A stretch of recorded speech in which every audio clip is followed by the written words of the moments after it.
All right. Well, good evening, everyone. My name is Elizabeth Charles, and I am one of the board members at the Chinquapin Organic Community Gardens, and we are always very pleased to have new gardeners each year. And this session is basically designed for us to give you guys a chance to ask questions, and we're going to impart some information from the perspectives of a few of us who've been gardening at in the plots for a while, and just give you some general tips and information that will help you throughout the year. I apologize in advance for all of the barking dogs and noise in my house. So I'm first going to introduce the rest of the board, and then I'm going to turn it over to our board chairman and vice chairman to give you guys some general information. So Richard is our board chairman, so I will let Richard introduce himself, and then we'll go around, and then I'll turn it over to them. Richard Dorier. I'm at plot T8 in the lower garden. Welcome. Thanks. And I will turn it over to Ann next. I'm Ann Saul. I'm the vice chair, and my plot is M5. And Lori, who is our secretary treasurer. Hi, I'm in T1 along the service road. And I saw Julie earlier. Julie is somewhere. She's there. Oh, Julie, you're still muted. I'm muted. Okay, there I am. There we go. Hi, I'm Julie. I'm in C1 and I do the fundraising for the gardens. Yes, and Stacy, who is also going to talk to us about the food bank in a little while. Hello. Like Elizabeth said, I'm Stacy. I'm in F5 in the upper part of the garden, and my project is the food bank. I think I got all the current board members. So Brad and Catherine are, I don't think, on the call with us, but those are our other two board members. We are around the plots. We are happy to answer new gardener questions. If you see us, if you see your garden neighbors, we are first and foremost a community garden. We like to get to know each other and know our neighbors and the garden, and not about all things gardening. So for the program part of the portion, I'm first going to turn it over to Richard and Ann to go through the rules from the city, regulations, our volunteer information, and monitoring information. So I will turn it over to the two of you for now. Thank you, Elizabeth. Richard, and welcome to the to Chinquapin Gardens. We are one of the oldest gardens in the Northern Virginia area. We've been around, started in 1972, so we're on our 52nd year.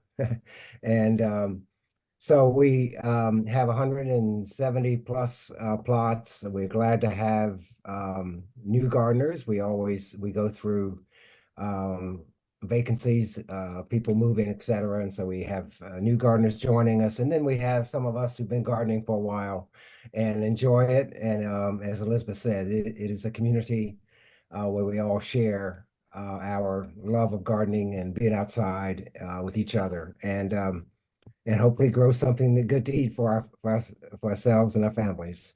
As you all know, the city owns the gardens and basically rents to us. We are renters, so the city owns it, and then we are the renters, and we rent through our contact with the city when we request a plot. And then, of course, those of us who've been at the garden for a while renew our plots each year if we're around and want to stay for the next year. We've divided the tasks of managing the garden between the city and the board. The city RPCA, the Recreation and Parks Department, and the advisory board, which is a volunteer group, and that's those of us on the call, a couple of others. And the city does some of the major tasks, like they're responsible for the water at the garden. They're responsible for the trash pickup, any of the major maintenance items, maintenance at the garden they do. And then we, at the board, help have volunteers, and Ann will speak to that in a minute, and ourselves to manage the maintenance there, sort of maintenance during the year at the garden, including grass cutting, and there's a number of tasks that we do ask the gardeners to help with for weed control, etc. And so it's a joint managed arrangement between the city and the board. We have a MOA that establishes what each group does. And that was first established in 2017 and was been updated a couple times. And the one we have right now lasts until 2027. That also established the rates for our renting the plots that each of us have. And then the city, since they are the owners of the garden, they publish the rules and regulations for how and what to do and not to do at the garden. That's a very important document. That document was sent to all of us who are either renting again or to the new in the fall, and to the new gardeners in January. It is also on our Chinquapin Gardens website. So you can access it there. And we please ask all the gardeners, even old and new, to read that every year. We do update that some, but it does have the rules and regulations about running the garden. So and who is responsible for what, and how to what you can do and not do at your plot, and as you garden during the year. It also has contact information for Anne and myself and all the board members, as well as the city. If you have any questions, their website is provided for each of us on that document. So we asked you to read that. That basically is, as I mentioned earlier, and as Elizabeth mentioned, we are community.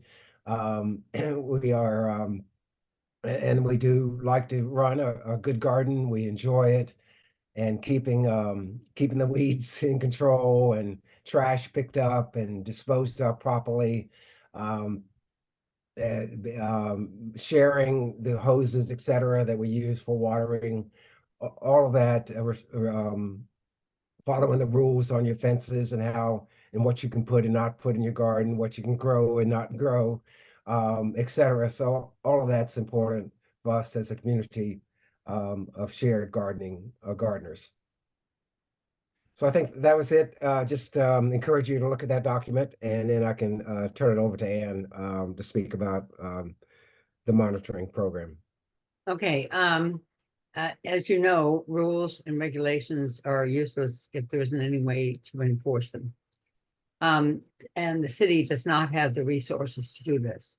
They don't have people who can go through the gardens and check to see that people are complying with the regulations. So we do that for them. So what we do is we basically do the monitoring throughout the season for the gardeners, and checking to see if the various plots are meeting the regulations. We set that, and then what we do is report that to the city so that they can then send out emails to the gardeners to recommend or to tell them what they need to do to fix the issues. As Richard said, this is a community garden, and so it isn't like you're by yourself and nobody around you. Your weeds become my weeds, and my weeds become your weeds, kind of thing. The way we work it is we set it up, we monitor 5 times during the year. And this can be part of your volunteer work if you want to sign up to do this. 5 times during the year, we have teams go through the gardens and we check the plots to see if they're in compliance with the various regulations. And then when we finish that, we send reports to the city, and they send, as I said, the emails to the various gardeners.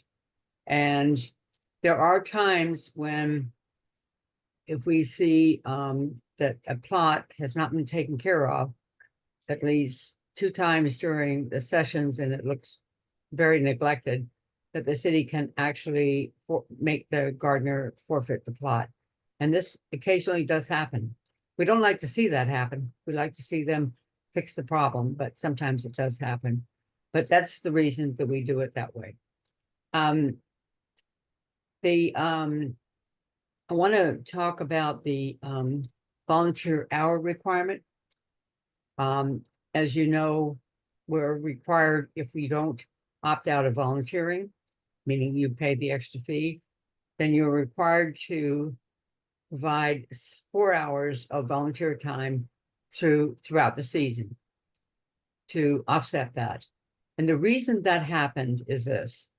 A few years ago, up until a few years ago, the city used to do an awful lot of work in the areas around the gardens. They used to do the mowing, they used to do the weeding, they used to do an awful lot of things for the gardens. But in addition to that, they were also upping our fees. At one point, they actually doubled the fees they were charging the gardeners.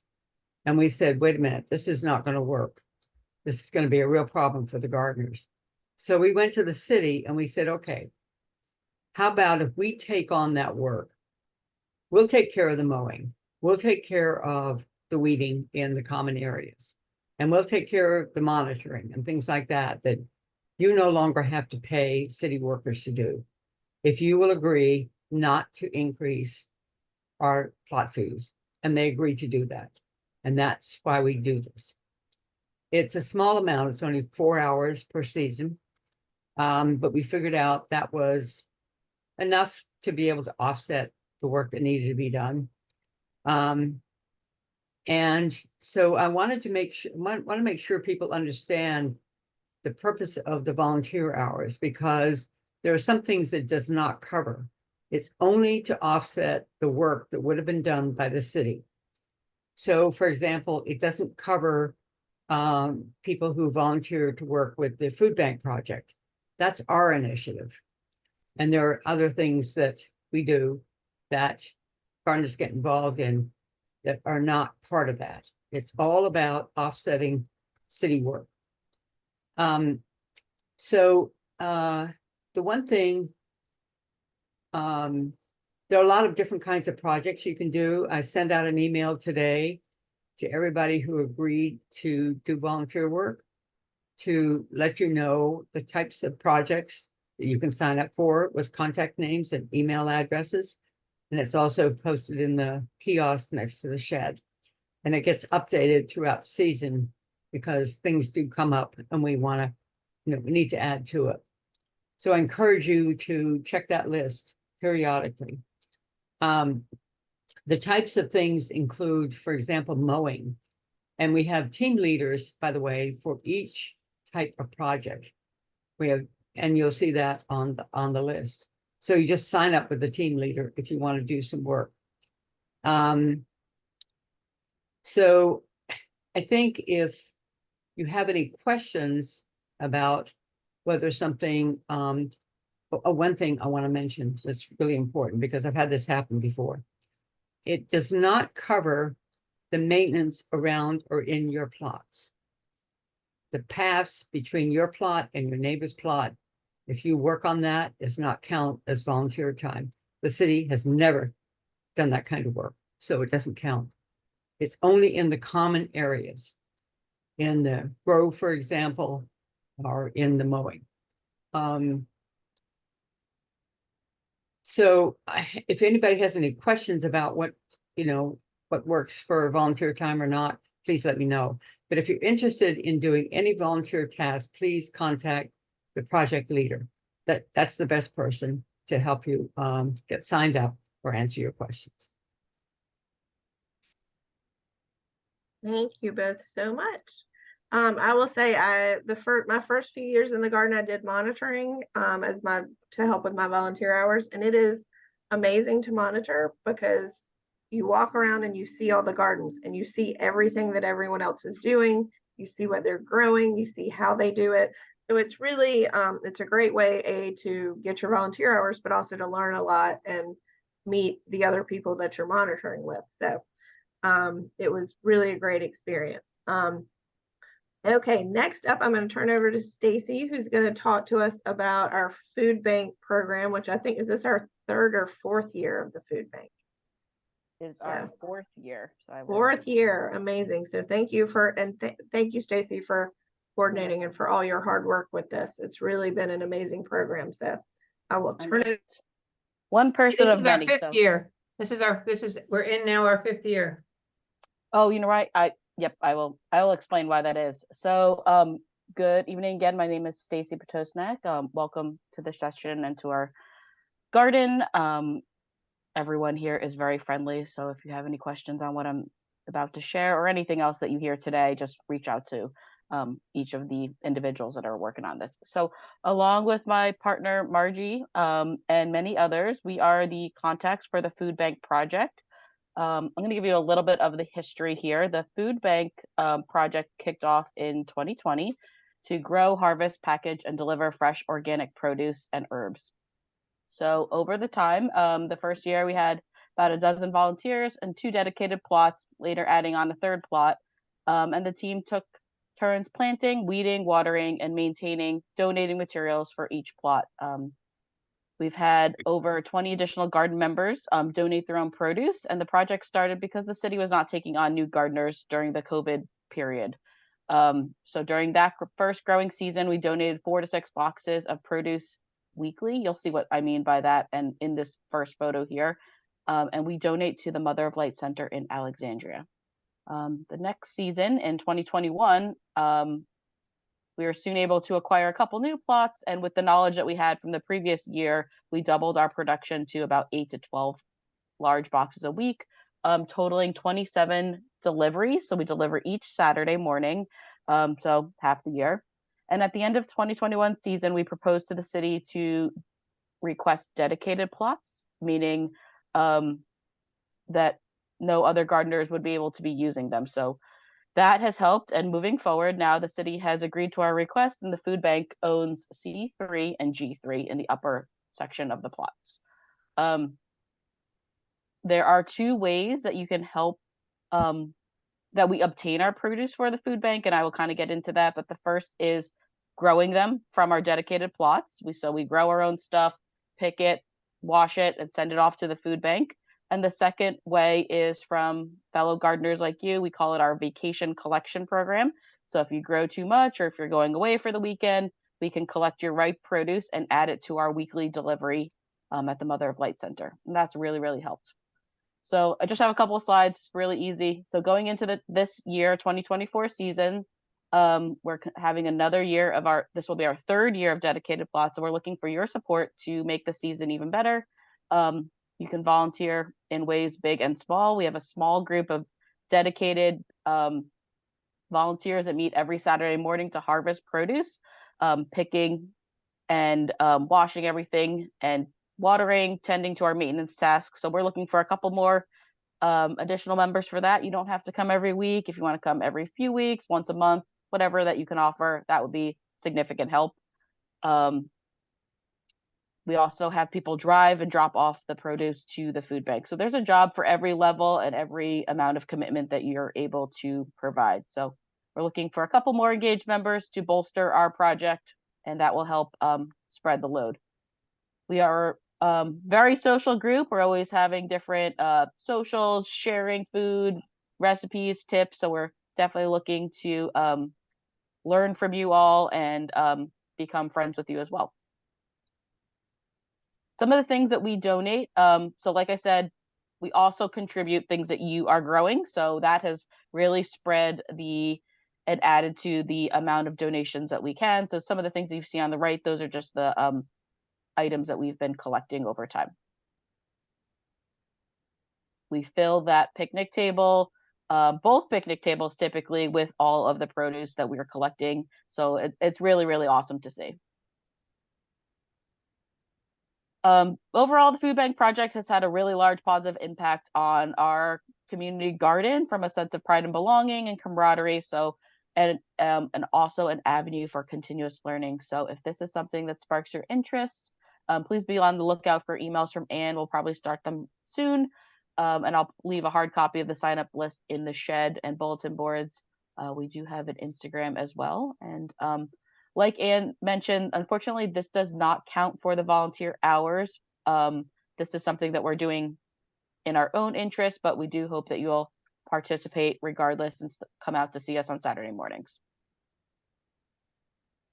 That's all I had. Are there any questions on the volunteer project? Stacy, one thing I wanted to mention is that we've had a number of gardeners who, in addition to, obviously, as you mentioned, people contributing produce from their plots, but sometimes gardeners have had an extra little space in their garden plot and they just throw in some extra seeds or plants and they grow them specifically for the food bank project, which is just terrific. Yeah, that's a really good point. If there's something that you'd like to dedicate in your own plot and designate a little space for us, that would be awesome. It's the same, growing something that you can donate would be a huge help. The other thing is that sometimes gardeners are going to be out of town for a period of time, and they are looking for somebody to water their plot. And I know that in the past, you have done that in exchange for being able to harvest anything they have available at that time. That is probably something that we will also do as well this year. I was hesitant to say that to volunteer to do a little bit more, but if we are able to help you out with some light maintenance, light watering, we could talk about that. That's great. Thank you. No problem. It's turned out it's been a great project. Great project. Yeah. Stacy, we said at one of the meetings how many pounds of produce and stuff we donated last year. Do we remember? So we've refrained from counting by weight because we do so many greens, lettuces especially. Right, lettuce does not weigh very much, guys. But that probably does kind of balance out because we do a lot of squashes and heavier pumpkins too. But we do it for the full season going all the way into the fall. Yeah, but it was an amazing amount of produce last year that just was astonishing. And we're close to needing a second car. That's how popular and bountiful it's been. Well, that's what we want. So and hopefully we'll get a lot of new people involved this year because it's really a wonderful project and it benefits the city and also helps us give back. So okay, next up, Donna Lee, who is actually one of we have, I think, 3 or 4 master gardeners out at the gardens, but Donna's one of our resident master gardeners, and I'm going to share our screen, and she is going to give us some really great information about the Master Gardener program, as well as tips and information from the Cooperative Extension Service. So Donna, I will turn it over to you, and thank you for helping us. Okay, great. So just in case folks don't know, Master Gardeners is a program that's run by Virginia Tech and Virginia Commonwealth University, and it's supported by the U.S. Department of Agriculture as part of the cooperative extensions. So our local Arlington Alexandria office is primarily headquartered at Fairlington Rec Center in Arlington, and then at Lee Rec Center in kind of in the Old Town area, like way Old Town area. So just so folks know, because when I go on a little later, some of the resources you can get, you can go over to Fairlington. So if you go to the next slide. So Master Gardeners are volunteers that support the actual Virginia Cooperative Extension. And I think this year there's about 275 Master Gardeners in the Arlington Alexandria office. And a lot of what we do is public education, because the idea was that Department of Agriculture was supporting research at all these A&M universities, and they wanted to get it originally to farmers. And then as we've become more settled, now they want to get information to what they call urban gardeners, or, urban agriculture. And so that's part of what we help them do. And we're actually coming up on our anniversary soon.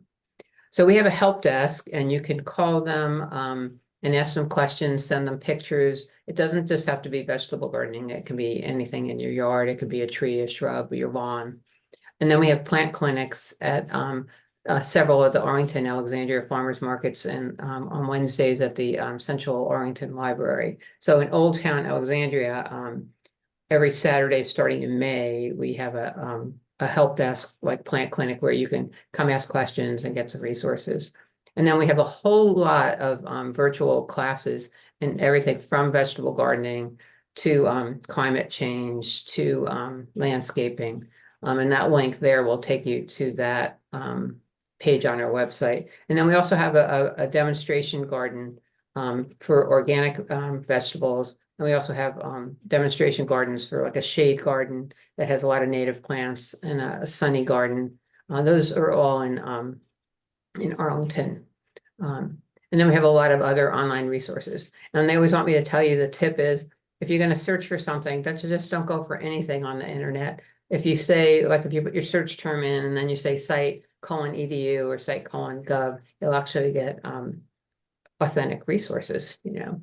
So let's go to the next, and that's a picture of the Potomac Overlook Organic Vegetable Garden. It's off of over kind of by Morecambe Lane and out that way, Military. So some of the virtual resources that I think are really, really cool. Between the Rows is really nice because it's sort of a by month what you should do, like things to do in the garden. So if you're new or you're just trying to like kind of keep yourself organized, you can go by month and it'll tell you what to do. It'll tell you what things to worry about in terms of bugs for those kind of vegetables that will be sort of highlighted in your garden in that month and the next month. And it's kind of divided up by monthly, or then you can look at all the things in terms of pests by month. And so it's really handy. And then we have a whole page with a long list of vegetable gardening online resources from across the internet that we've sort of gathered across the different master gardeners. And then lastly, in the virtual classroom, this link particular takes you right to the vegetable gardening section of our virtual classroom. We used to do a lot of in-person classes, and I've taught a number of vegetable gardening classes. And when COVID hit, we switched to Zoom, like lots of people did, and found that instead of having like 20 to 30 people in a class, we would get like 180 or 200, and not only from Northern Virginia. And so we've continued on with that because it also allows us to record them and then now have this virtual classroom. So I've taught some vegetable gardening classes, and Fatima Muhammad, who also is a master gardener and at the gardens. I can't think, Anne, what garden is she in? She's in, She's down on the, let's see, she's, she's down in Q6. Yeah, Q6. So, so if you want to check her garden out, and then Trish is in Trish Rogers, yeah. Is it up for me? So there's at least 3 of us that I know of right now, but it's hard to I don't know every master gardener. But anyway, so she just taught this month the Intro to Vegetable Gardening 1 and 2, and in the fall I teach a fall and winter gardening class that you can find there online now. So there's a lot of good stuff there. Next slide.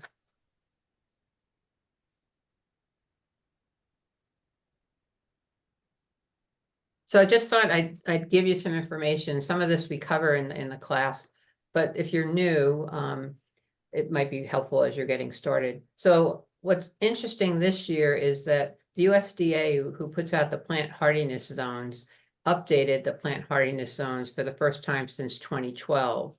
And as a result, we were always in 7A and 7B. Like Arlington was typically in 7A, but it kind of depends upon which part of Arlington and which part of Alexandria. And the garden was typically in 7B, but now if you put in the zip code for Chinquapin, it actually is showing up in 8A. The thing is, you have these microclimates. So what you may see at your house, like I'm on the west end of Alexandria, so I'm actually in 7B. And so the difference is the coldest that we get now has increased at Chinquapin supposedly by 5 degrees. So where before it was maybe 5 to 10 degrees, now it's 10 to 15 degrees, which means we're not getting as cold as we used to, which kind of we know. But really the difference between 7A, 7B, and 8A is fairly small for us. typically we talk about the average killing frost being the beginning of April. We have had killing frost in late April and even one year in May, which was kind of sad for some people who had already had their tomatoes in and didn't get a chance to get out and cover them. And then we typically have our first killing frost in the fall around the beginning of November. And this is also what controls when the city turns the water on, partly manpower, partly they're trying to keep an eye on the weather.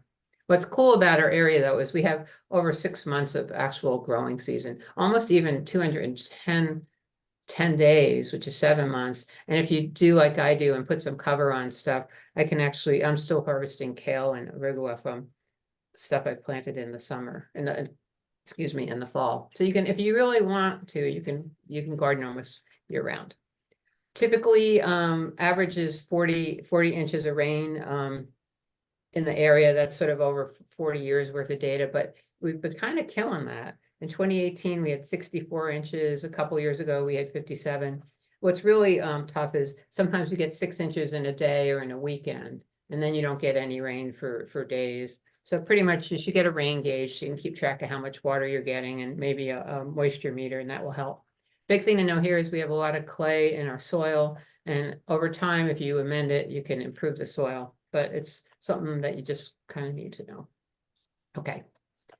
This is a really cool planting map. If you go to the link at the bottom, you can download a copy of it. And the back part of it gives you tasks that go along with this. But what's neat is purple is what you can plant. Green is when you can harvest stuff. Yellow is when you can still plant. And then you also maybe be starting to harvest. And then any plant on the side in the list that has an asterisk is something that you would plant, not direct sowing, but typically by transplants. Like tomatoes and peppers, you would typically not put in the ground by seed. I'm not saying it wouldn't work, but it's much better to put transplants in. And same things with the crops like cauliflower and broccoli and cauliflower, broccoli, cabbage, what we call the cole crops. So if you're trying to think of, you just got your garden and you're getting it cleaned up, what can I plant now? There's obviously stuff that you can plant right now. You can plant potatoes, you can plant radishes, spinach, and lots of things. All right. And here's sort of a schedule. So again, right now, what are we doing in March? People have been preparing the soil, hopefully weeding, which Elizabeth is going to talk about later. You might be putting down compost, like the compost that was just provided for free. If you're going to start seedlings, you might be starting some of them now, like tomatoes and peppers, and you might be actually planting out some of the cool weather crops. But this is kind of nice because it sort of gives you some hints, and some of this is on the back of that purple and green chart that you can download. We can keep going. So that's really nominal for 7 and 8. And again, here's some best practices. And I'm going to talk about testing the soil in a minute, just to let you know what one of the services that we provide. But if you look at the training class, it tells you how you can determine your soil drainage and how well it's doing and whether it's compacted, and kind of get some ideas on this. And we talked a little bit about companion planting and bringing in insects that actually assist with taking care of bad insects in the advanced gardening class that we taught last year. And again, that's available online. So let's keep going. So it's back one. Okay. So one of the important things to do is to understand the state of your soil. And what you really want to do is test the chemical properties. And they say you should test your soil about every 3 years. And the reason is you want your soil to be slightly acidic. So if you remember from high school, 1 is very acidic, 14 is very base, 7 is neutral. I find that in our gardens, which are based on what used to be a housing development from World War II with a lot of concrete that made it up originally, they tend to be somewhat base, like 7.2 or 3. And over time, if you amend them and add organic matter, you can get them down under 7, which is helpful because a lot of your vegetables and even some of the fruits that people might plant like acid soil. And the reason you want that is that you can put fertilizer in, but if the pH is too high, then sometimes the plants can't take up the nutrients even if they're present in the soil. So that's the only chemistry I'll give you. But you can take a soil sample and you can send it off to Virginia Tech. And it's $16 if you do the full thing, where you actually ask them to also measure the organic matter. And then they'll come back with some recommendations and let you know what the pH of your soil is. And so that the link on the bottom gives you some general information about soil sampling. And then if we go to the next slide, you'll get a little box. You can get these at the Cooperative Extension Office. I think we have some in the Chinquapin Gardener's shed. And I'll take a look, and if we don't, I'll make sure that we get some in there. When you go in the shed door, to the right is a little hanging file thing, and there are some boxes in there. And then at the link at the bottom, you can actually download that sheet or fill it in online. And what you do is it shows you on the back of the sheet how you can take samples from across your plot. So in our plot, you wouldn't want to just take it from one place. You might want to take 10 different samples, and it shows you on the back of that how to do it. And you mix it all up. And then literally you're ending up putting like a half a cup or maybe 3/4 of a cup into that little box, and you're shipping it off to Virginia Tech. I actually take the box and fill out the information that's like where they want you to label it. And I usually put it in a baggie and put the box flat in a baggie into like a mailing envelope with the forms filled out. Because it's just easier to package it, because the box is literally like the size of a cup. So it's kind of a silly thing to have to mail. And in 2 weeks, they'll email you the results back. And if you don't understand it, you could come find me and ask me, or you can call the help desk and ask them. But it's pretty straightforward. And so it's kind of helpful to do. And I highly recommend it for, not too much money. And feel free to come visit me at M6. Email me if you have any questions. I'm happy to help you if you're just getting started and you want some ideas for your, for your plot and how to get going. I'm happy to help. And I'm around pretty much. One thing I wanted to mention that Donna did touch on, and the link is on the handout that we sent with the information about this session, is the Master Gardener's newsletter. I would strongly suggest that you subscribe to it. It's awesome. Yeah. You regularly get notifications from them about classes that are coming up. About one of the things that she mentions is Between the Rows, which tells you what you ought to be doing each month. I actually print that out and post it in the kiosk next to the shed. But if you check that, you will get so much helpful information. Yeah. And also, the online programs that they have, sign up for those. They're terrific. And even if you can't attend them, as she mentioned, they are recorded, and you can also download them and watch them whenever you have time to do that. Yeah, the classes are usually Fridays from 10 to 11:30. And if you sign up and you can't make it, they'll send you whatever materials the instructor provides, and then they'll send you a link when the class is actually posted. They're really good. Right. It's a terrific resource, especially for new gardeners. Yeah. Thanks, Donna. So any questions? No? Okay. Wait a minute, there's a couple in the chat. Let me check. It just says, also this is very good. The Master Gardeners do come to the I think the Delray Farmers Market, as well as the Old Town Farmers Market. Yeah, I didn't mention them all. With plant clinics. So if you have issues and you want to go talk to them, they're usually at a lot of the farmers markets around town. But Fairlington is right around the corner from the gardens. And I just want to reiterate what Ann and both Donna said, like the Between the Rows is your Bible for what you should be doing every month. So it's just an amazing newsletter, and all the online programs are really, really great. So do any of the actual new gardeners have any questions at this point? We'll definitely take more at the end, but okay. If not, I will turn it over to Ann to talk about our compost program, and then Richard, who can talk a little bit about the city compost. Okay. A few years ago, one of our gardeners, Andy Biley, whose plot is S7, he was going to the various coffee shops and collecting a lot of coffee grounds and creating a lot of compost in his plot. And so we set aside an area down next at the lower end of the gardens, right next to the compost bins, where he could set up a compost project.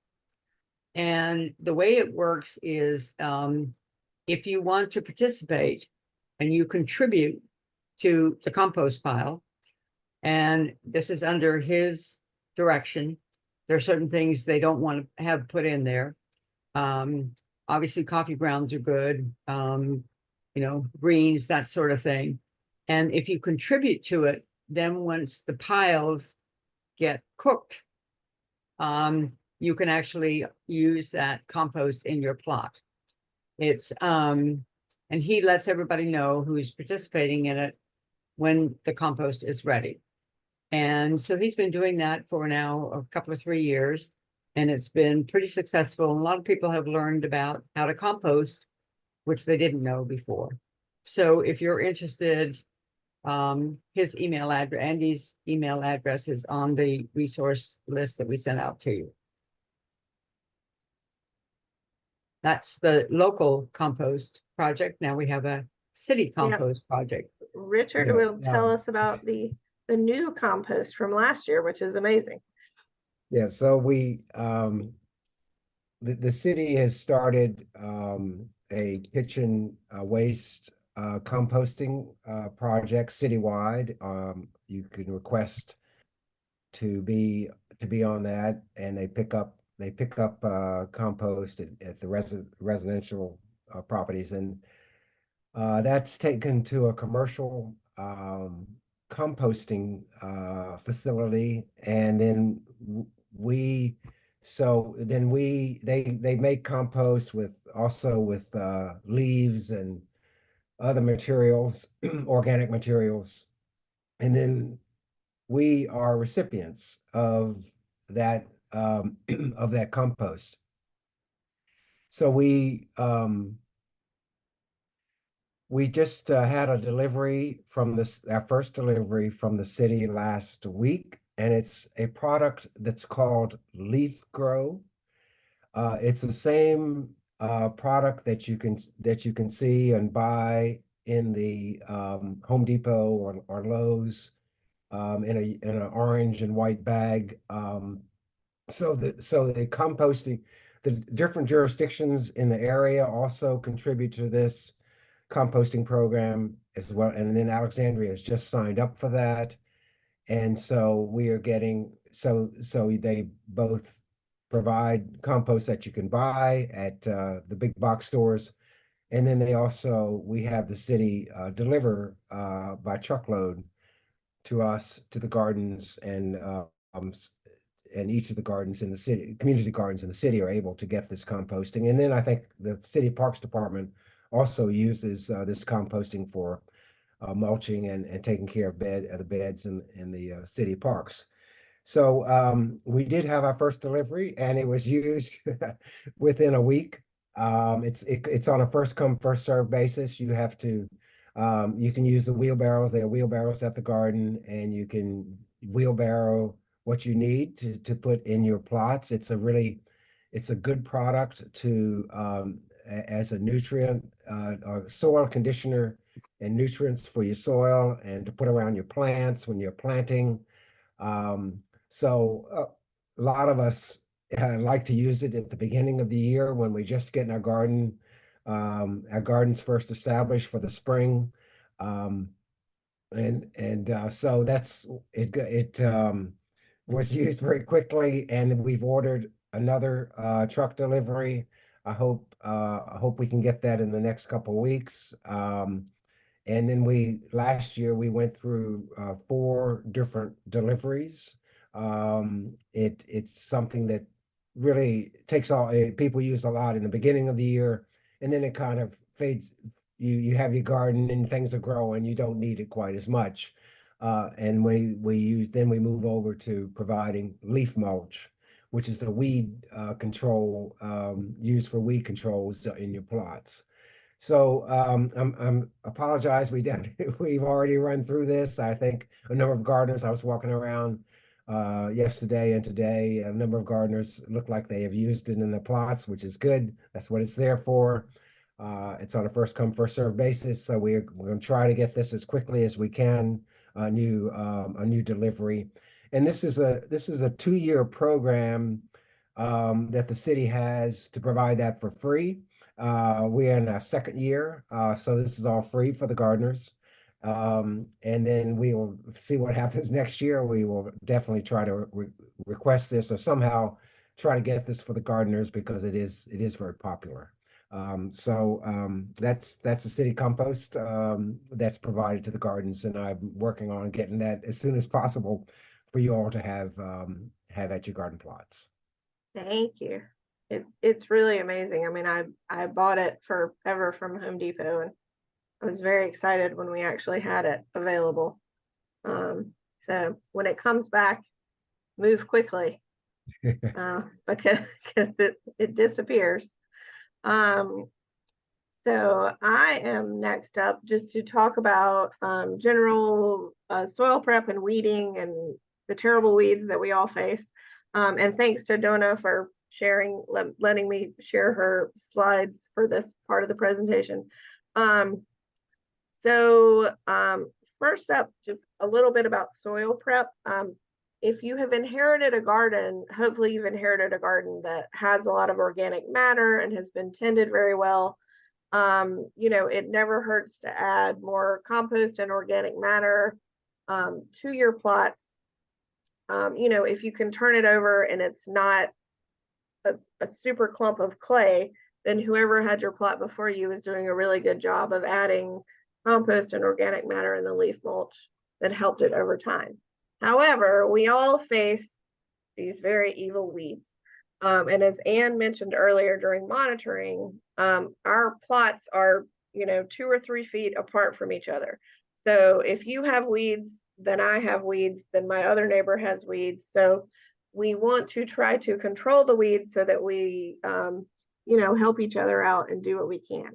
So right now in the spring, what we see a lot of is hairy bittercress, which looks adorable and has these amazing little white flowers until they pop and their seeds spread and they blow all over the garden and they blow everywhere. And currently, I live in the West End close to Cameron Station, and they're in my neighbor's yard, they're in my yard, they're in everyone's yards. We're all trying to control them. But you know, we have to try to keep on top of this because it's really to help your neighbor as much as it is to help yourself. Right now, we also have a lot of purple, like dead nettle and henbit. The chickweed is starting to come up. You know, I think the Veronica Speedwell is also adorable purple flowers, but you know, not something that you want to deal with all the time. So if your gardens are covered in this stuff, the really good plan in the fall and the winter, if you keep your plot throughout the years, is to try to cover as much of your plot in the summer, in the late summer, and in the fall if you're not doing fall and winter gardening. Or if you are, cover the parts with either plastic or some kind of weed block or wood chips. Really does help cut down on the weeds that grow over the winter and then spring up this time of year. We have serious issues with goosegrass and Bermuda grass and all that stuff, and we're always trying to dig it out. In my pathway, there's a lot of Bermuda grass. My neighbor and I are always fighting, and you just keep digging. That's all we can do is keep digging it together. But it is just a constant battle. And if you don't know what things are, like if stuff starts popping up in your plot, ask one of your plot neighbors. We can generally help you ID whether it's a friend or foe, and try to help keep things under control. So these are your I might add, yeah, please go for it. It's good to use a weeder to get the weeds out by the roots. Yes. And because they're going to come back if you just pull them with your hands. So there's a weeder you can use, and then shake the dirt off before you put it into the trash cans, because your dirt is very valuable. So you want to try to keep that in your plot as much as possible. Yeah.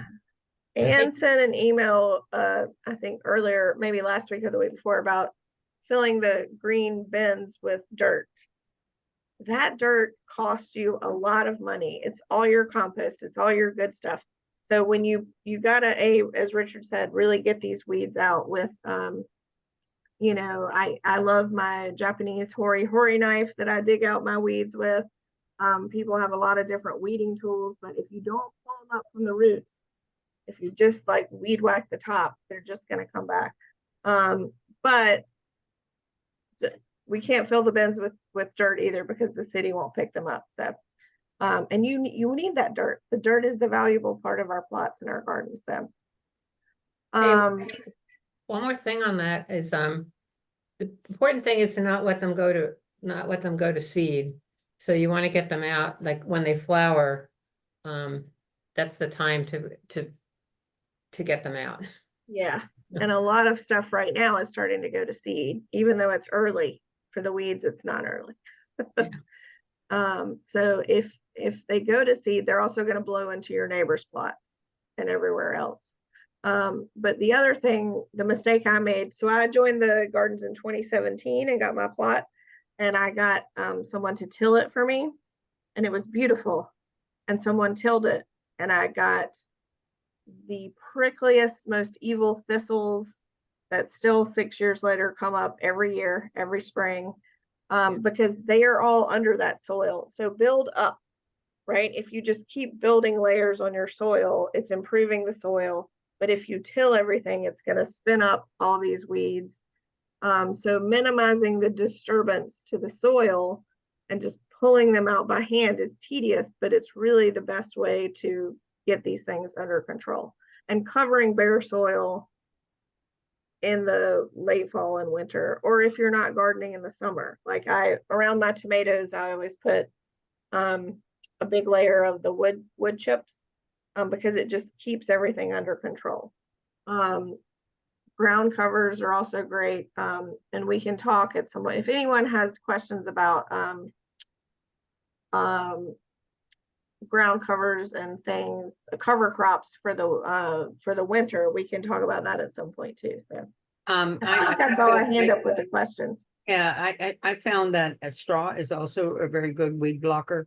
Yes. Plus it also eventually breaks down and replenishes the soil. Yeah.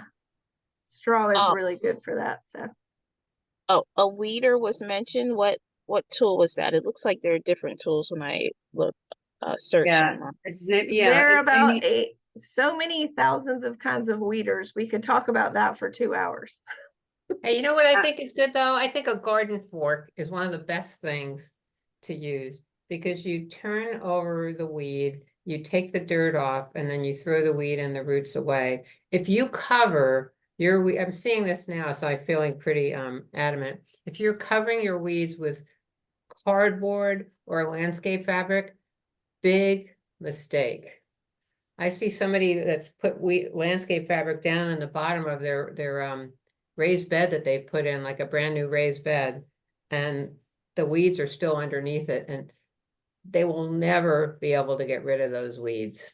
You just got to put the work in now, and just turn it. You're not going really deep. You're just turning it enough to get the roots, and it's like a pitchfork, a garden fork. We have some in the shed. Somebody could borrow mine if they want an M6. I'd be happy to lend it to you, because I really think it's kind of the way to do it, especially if you have a bed. You know, if your pot's full of weeds, it's the best thing you can do to get started is get rid of them at the roots. It's one of the best garden tools I've ever bought, and my original garden neighbor, who unfortunately passed away a long time ago, lent me his, and I was like, oh, this is the greatest tool ever. Yeah, so there are a number of forks in the shed that gardeners can borrow, and the other is very simple garden tool you can use as a hand tool. It looks just like a screwdriver, where you can just as you know, Elizabeth mentioned a hori knife, which is a Japanese garden knife. Yeah, that's very good for getting down there. But to Donna's point about those weeds, you just cover them up with weed block. The weeds will just grow right through the middle, right through it, and they'll be attached to the cloth, and then it makes it even that much harder to get everything out again. Been there, done that. Yeah, we've all done it. The heavy sheet plastic, black plastic that is actual, like the weed block, it aerates, it goes through. That's the problem. But the plastic actually works.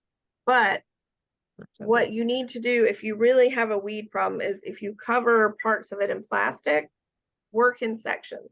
You don't have to go out to your plot and conquer the whole thing in one day. Right. Do a few square feet. You Right. know, you do it little by little because it's very overwhelming to think, oh, I have to do this whole thing at once.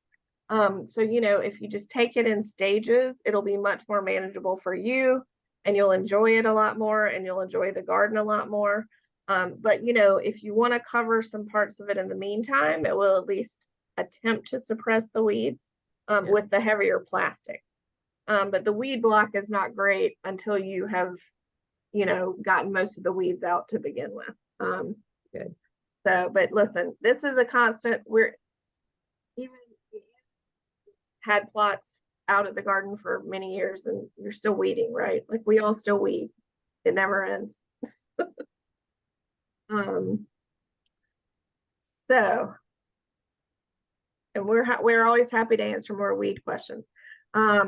These are some of our common pests that we have in the garden. Cucumber beetles and the squash bugs and harlequin bugs. You know, they're just with us and we have to deal with it. I have never been able to grow cucumbers in my plot. Some people grow cucumbers in the plots and they work. But again, we're a very large garden. And like Donna said, we have microclimates and micro areas. I have never been able to grow cucumbers, but I know people that have. Some beans get attacked and others don't. We have a lot of squash vine borers that will attack your young squash plants and just decimate them. And then sometimes my squash are fine. Gardening is a yearly experiment. We have to try things. Sometimes we fail. Most of the time we succeed, but don't let it get you down. You know, we always have to really just keep trying things and work with it. But the cucumber beetles are always in my plot. So I've just never been able to do that.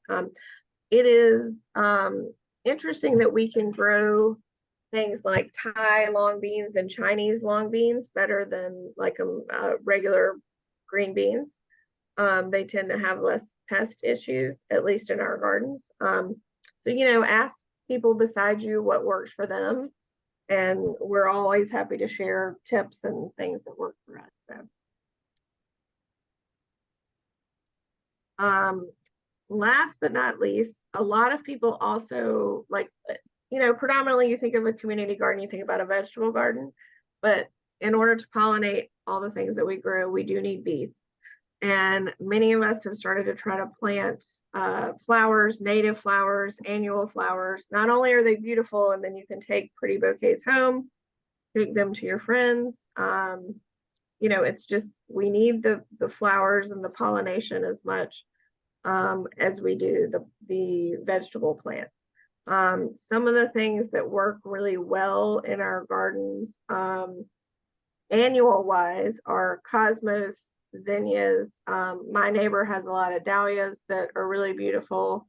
Sunflowers are always really amazing, but you need kind of this balance. I, in the last few years, have really learned a lot about native flowers and plants and added on to our agenda that you all got a lot of information about local nurseries, but as well as a lot of local native plant nurseries in our area. We also have a ridiculous amount of plant sales that are all coming up in the next few weeks. So there are a lot of native plant sales that are about to come about, which is the way to totally ruin your wallet and spend all your money.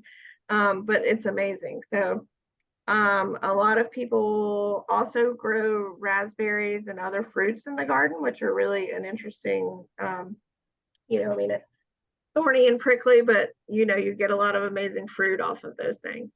But so on the slide is a lot of the kind of annuals and perennials that do really well in our area.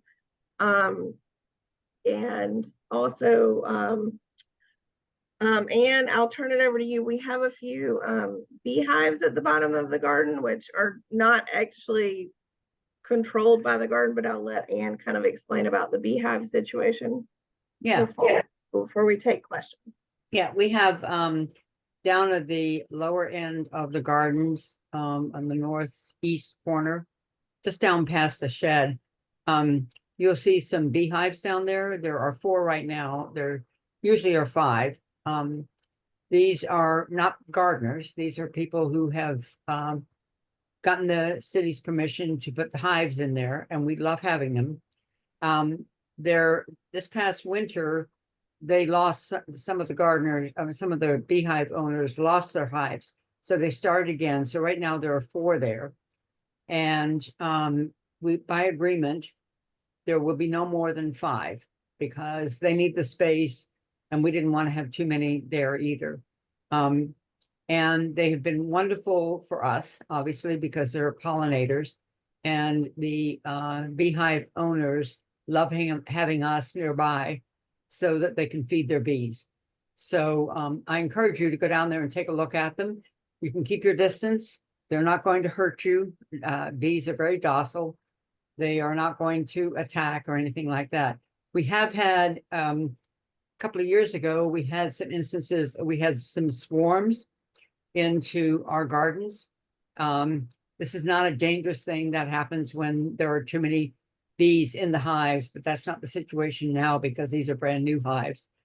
And if that ever happens, then we just contact one of the hive owners and they come and rescue them and take them away. So I encourage you to go and take a look at them because it's, it's good for us and we're good for them. So we like having them there. It's also right next to the perennial bed, the flowers and the orchard and the terraced beds that our community garden areas that the volunteers help maintain. So we have the bees, the flowers, the vegetables. It's all a good, works real well for everybody. Yeah, and you definitely see more, the later in the season it gets, the more bees you see around the gardens, which is amazing. So I see a few questions, but I'm just going to say 2 more things really quickly, and then we'll take all the questions. On Saturday, April the 27th is our spring social, which is in the pavilion. Right when you drive out of the gardens, you'll see the pavilion on your right. It starts at noon and it's a potluck event. So bring your best recipe, bring a dish, and we all just kind of congregate and share. And Kirsten Conrad, who's our extension agent, will come and she'll provide information. We will also have some of the soil test kits with us at that event. She may or may not bring free seeds to share, depending on how many they have at the extension office. But we always have a great time in our spring and summer social events. So the summer picnic, if you want to mark your calendars, is on Saturday, August the 24th. So that's much later in the season. But that's a lot of fun. And we always do a raffle. And Julie, I think I need to get with you, but we will raffle maybe a few things for the spring event as well, if we have stuff. So we'll sort that out. But we also have included in here the garden website, the Facebook, the Instagram, the Chinquapin Food Bank Project also has an Instagram account. And Stacy and Margie do a great job on the Instagram of posting other really useful garden tips from the other Instagram accounts. So highly recommend, if you're online, to check those out. So I think we have covered just about everything on the agenda. And we will send around, Jonah had a lot of links in those slides that, Anne, we can probably send the links to the email with that PDF, just if people want that information in another slide. So we're happy to take questions at this point. Yeah. Oh, you're still muted, Anne. One thing that, and actually Stacy brought this up and we should have mentioned this earlier. This is for the new gardeners. You notice that we have a nice shed there, a bay shed that's kind of in the middle of the gardens. There are a lot of hand tools and big tools, manual tools that gardeners are welcome to borrow. to, to work on their plots. There are a couple of things like, the gas lawnmowers and things like that that are locked up that are only for taking care of the common areas, but all the other tools in there, you are welcome to come and borrow so that you don't have to go to Home Depot or wherever and buy brand new tools. There are rakes, shovels, all weeders, all kinds of things in there. Yeah, And you're they're welcome to hand borrow them. tools, they're large tool. I mean, they're big, small, everything. I mean, there's so much in the shed that we've all just kind of donated over the years. So it's an incredibly useful resource. So don't run out and buy a bunch of things. Look in the shed, especially for shovels and bigger things that you may only use occasionally. It's really wonderful. So Somebody Mhm. somebody also asked about recommend putting straw down to stop the weeds in the walkways. I would not recommend putting straw in the walkways. I was talking about putting straw down in your plots to mitigate the weeds. If you Yeah. put straw in your walkways, it becomes quite slippery. Well, plus it blows. You should put wood chips down there. Yeah, so in both on both ends of the gardens, hopefully if you've been out, you've seen the large bins, and we get deliveries of wood chips as well as the leaf mulch. But what a lot of us do to control the weeds in the pathway is put down cardboard or something else, and then I mean inches of wood chips is much more helpful than a little bit. The deeper you can get it, the more it's going to control those weeds. If you do notice in some people's plots, they will put in raised beds in the plots and also put wood chips in their walkways within their paths, just to also suppress the weeds. But Ann, we actually did straw around all of our tomatoes last year instead of the wood chips, and that was really helpful. So Yeah, it is. I'm just saying, don't put the straw in the paths. yeah, it will In the get very common path. slippery. It Yeah.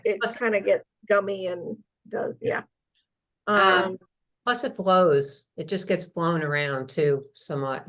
Yeah, it does. Really stay in place. If you look at the pass around the food bank plots, C3 and G3, we got rid of all the weeds, like dug them out just like we did in the plot. And then we put down sections of newspaper and then covered it with a couple inches of wood chips. And you'll see it's done a really good job of keeping the weeds out of the path. So I highly recommend that. It works well. And we did it inside the plot as well. There was one other question somebody was asking about where the Delray Farmers Market is. It's at the corner of Mount Vernon and Oxford. And Saturday mornings, right? On Saturday mornings. Yeah. Mine in so I'm in the West End near Cameron Station. So ours is beside Ben Brenman Park on Saturday mornings. Sunday mornings, Sunday mornings. So if you need a Sunday, not a Saturday, in the first few, usually the first in April, they sell a lot of herb plants, tomatoes, pepper plants, all that kind of stuff at the farmers market. And Donna, I may throw you this question. What is feeding the native pollinators? So I don't know if that is what is feeding them right now versus what would be feeding them in the summer. So, I mean, obviously native plants, but it kind of depends on which pollinators as well. Well, I mean, some of the stuff that's going, I mean, weeds feed flowers. Yeah, I mean, the flowers on the weeds feed things. It's just you don't want to let them go to seed. And like now my arugula is going to flower, so it's going to feed some of the things. I mean, they're finding stuff around. If we could have more early flowers growing, we would be helping them, but we don't. We have some, I guess, in the Dale garden, but I'm not sure if we have that much. Yeah, blooming maybe right now. we could probably all do a little more with the early like native phlox and that kind of stuff be beneficial. Yeah. I mean, some folks have bulbs, like we have daffodils and all. By the way, I put a link and a file in the, actually I put a file in the chat. There's a woman named Amber Dewey who runs a company called Locally Grown, and she used to have a garden at Chinquapin until I think a couple years ago. And she sells transplants, and she actually, if you order from her, she'll bring them to you at the garden. And she's pretty pretty good pricing, and she does a good job, high quality. And I've even been working with her this year to try to grow some stuff that we know does good in our garden. So if folks, you know, you can look at her thing and just contact her directly. But I mean, we're getting stuff from her for the food bank gardens this year. So I just recommend her if you want to. Yeah, She's that's a great resource. a local home-based business. Yeah, I didn't realize she didn't have a plot anymore. That makes I me a think she little gave it sad. up 2 years ago, Yeah, maybe. no, she gave it up several years ago. And one of the things about the early pollinators, and this is a kind of a, you know, this time of year, one of the early flowers that the bees go to are dandelions. Yeah, And is. we tend to mow the grass, Right, mow down the dandelions.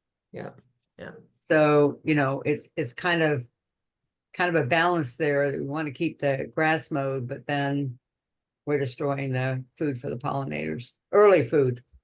Right. Now, when we Once we talk get about into the pollinators, season- yeah, when we talk about pollinators, we're not talking, really, it's not just bees at all. There's all kinds of No, it is, yeah. insects Yeah. that help us in the garden. And that's why when we talk about some of these other flowers, like alyssum and stuff like that, that have the tiny little flower heads, or even like when our chives go to flower, Yeah. they like those Yeah. kinds of things because they're small, and we're bringing in other things. Some of them are so small you hardly see them. You Yeah. know, Yeah.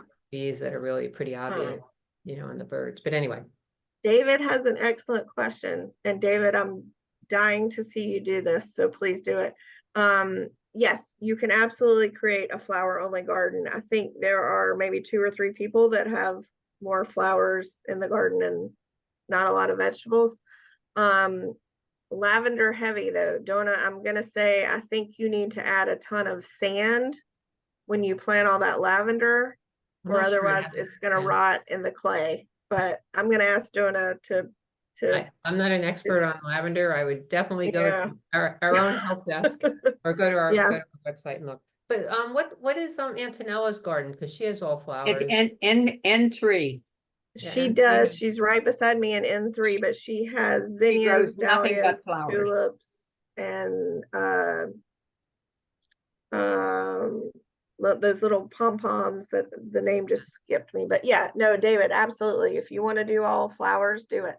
But with the heavy clay soil, the Mediterranean herbs need a lot more drainage than the clay is going to provide. So definitely just check with, if you email the Master Gardener Help Desk email, they could give you some tips on that. I've planted lavender 8 times in my yard and it has died every single time. Well, But I have a lot of clay.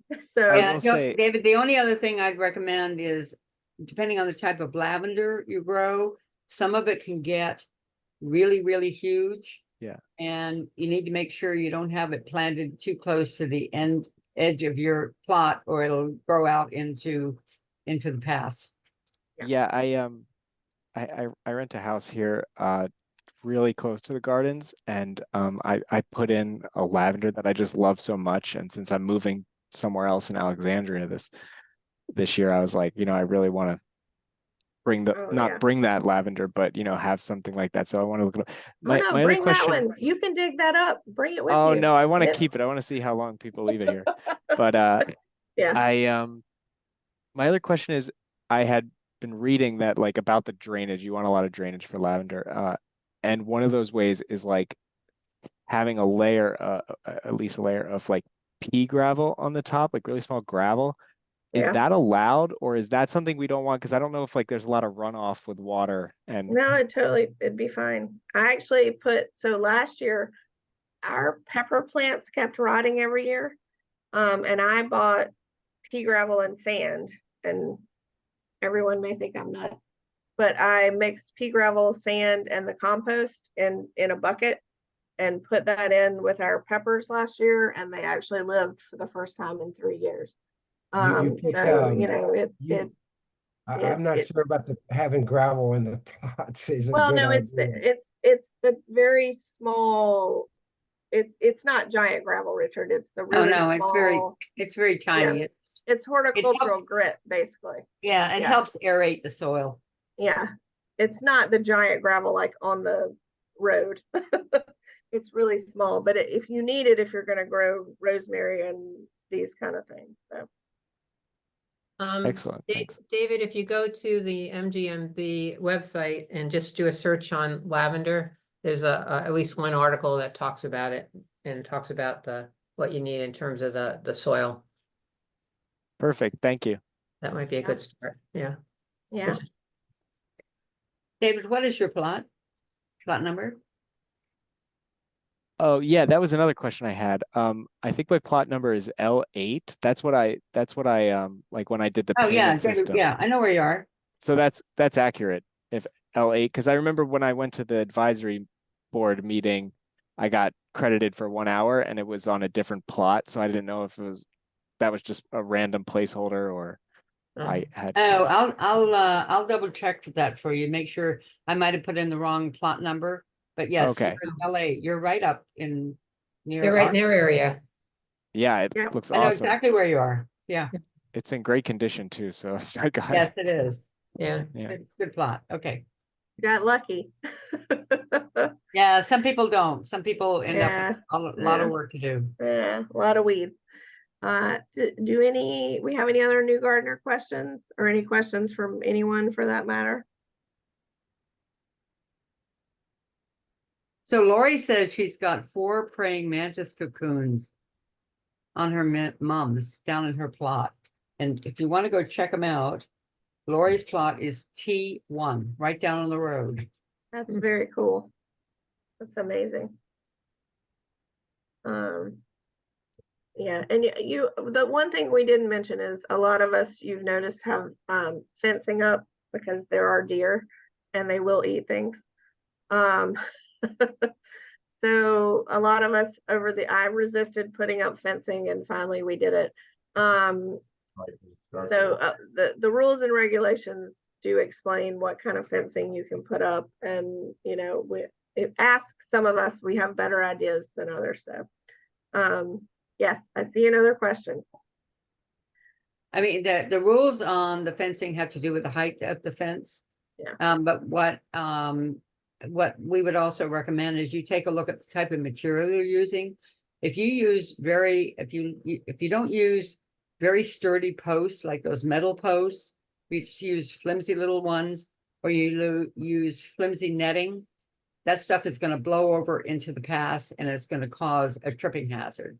And that heavy green thick stuff flops over very badly. And There's some also, examples of it by me in I'm in 03, so I think I don't know exactly where it is, but we're not going to name names here. no, I don't want to name names, but you'll see it flopping over. The other thing that stuff does when you get a really cold winter, that stuff just cracks and breaks off. It's brittle. Yeah. Yeah. Hey, Yeah. but there's good things. You can go out tomorrow and plant radishes, lettuce, arugula. There's some stuff you can get in the ground right now. Probably peas. Could we do peas right now too, or is it too? Yeah. Did we miss You pea can do window? peas. Yeah. Peas. We got 2 questions though. Naima, And yeah, Naima, am I go ahead, pronouncing Naima. your name correctly? I'm sorry. Yes, Naima. I was wondering, I need to do 80 hours of volunteering for certification, urban farming certification, and I was wondering who to contact about that. I have it's different, going to be at different locations, but I did want to do some hours with the community garden. Are you in the Master Garden program? I'm not. This is sustainable urban agriculture with it's cooperative extension. Oh, Donna, do you know? Oh. You're not in the Master Gardener program? No, this is a separate program. It's at Virginia State. Oh, okay. I don't know. I guess it just Well, depends on what kind of email- work you have to do and who it's Email certified. us and we can try to figure that out. And I wonder if we could get her to do some volunteer stuff that might be applicable. Well, no, she can do our volunteer program. Is Well, no, different than that. not for us, but she could do other things that I might think what work. you need to do, Naima, is just go back to them and just describe what it is you're thinking about doing and see if they'll accept it. Well, they said I can pick any like community garden or urban farm or farmers market and just I would do like 20 hours at each location. Well, we could use help in the food bank. Okay, Yeah, that's what I was thinking would actually be amazing. Yeah. That would be a good thing. Yeah, I mean, Okay. we're gonna be getting started with planting and cutting down cover crop in the next couple, 2-3 weeks, and we can find some interesting stuff for you to do, Okay, thank you. if that interests you. Okay, I we have think one other question. One other question. Penny? Yes, thank you. I understand about the straw being in the, the actual garden plot. I'm just wondering, when do you recommend putting down the straw? Like what time of year or all times? Anytime you want. Anytime. Okay. Like thank you. right now, for example, all right, you're probably seeing weeds in your plot. And Yes. what I would suggest, you get those weeds out, dig them out by the roots, like we talked about. And particularly if you're not going to plant, well, even if you are going to plant something, you can put straw down right now. After you plant or before you plant? It doesn't After. matter. Yeah, Well, either. Yeah. Well, what you can do is you could cover it, and then you would make like pull the straw away, like to plant a plant, like say a tomato, which is too early for tomatoes. But Yeah. or if you wanted to plant a row of something like that, you're going to direct sow, you would again make a space. You don't want the straw right up against the stem plant. of a plant. And if you're putting seeds down, you want to give it room so that the seeds can get it, Right. can germinate. But you can use it to cover what would be like the bare area. You can look around and see some examples. Okay, thank you. And then one other question is, we had a question about chipmunks. They're sweet little guys, but these guys are invincible. We're standing right there and this guy won't move. So the question is it possible these little guys are eating our seeds? Because we feel like some of our seeds are gone. We don't think it's the wind, but we're wondering if maybe they are eating or more birds or something else, or if you know what a way to keep them out. Well, there's little way to keep them out that any of us have found, and they eat all the tomatoes low enough in the summer. They munch on them. I don't think they eat the seeds necessarily. That's probably birds. You can cover it with like a lightweight row cover. I don't know if the straw will be enough to protect the seeds. Row cover would help. Okay, thank you. And then do you have any recommended deterrent for the chipmunks? Well, years ago, we used to have a cat in the garden. We need some more cats. It didn't belong to us. It lived in a house that was right near the gardens. And when that cat was there, we didn't have nearly as many chipmunks. But maybe we need to adopt a few garden cats. Yeah, that cat really did help it. No, but that cat helped so much. Unfortunately, I know there's not much about it. Yeah. I mean, even when you put up a fence, they dig up underneath them. Yeah. I mean, they can get through everything. So yeah, they go up. But at least they're cute, you know. I mean, even the deer, it's a problem with the deer, it's hard to keep them out too. They can leap over those fences. So yeah, they do. They do. Thank you very much. Yeah, well, and good luck. Listen, just if you see one of us out there, we're happy to commiserate and talk to you about all these things. So, okay. Do we have any other questions or any other thoughts? Let me see if there's one in chat. I'm very excited by the praying mantis. That's super cool. No. Okay. One thing, and I hadn't thought about this, but I know this helps with deer. If you plant things like alliums, garlic, onions, those type of things, deer don't like them. And that's what I use in my plot, and I don't have a fence. And I don't know whether chipmunks have the same reaction or not. They might not. They might not care. Yeah. that would be an interesting thing to kind of look up though, because there Yeah. are so many things that are deer resistant and repellent, but I haven't thought about the chipmunks, but Okay, well, we have started another garden season and we're all happy to have all of our new gardeners. And thank you all for joining us tonight. And we will post this, I will post it sooner than I did last year. Will not forget this time. Yeah, and just thank you all for coming. And seriously though, we hope all of you will come on April the 27th to the garden picnic, and we can meet a lot of new friends, and it's always a wonderful event, and there's too much good food. So we will see you all in the gardens in the meantime, but hopefully all on April 27th as well. So thank you so much for joining us. thank you, everybody. Thank you, Elizabeth. Yep. Bye-bye. Thank you.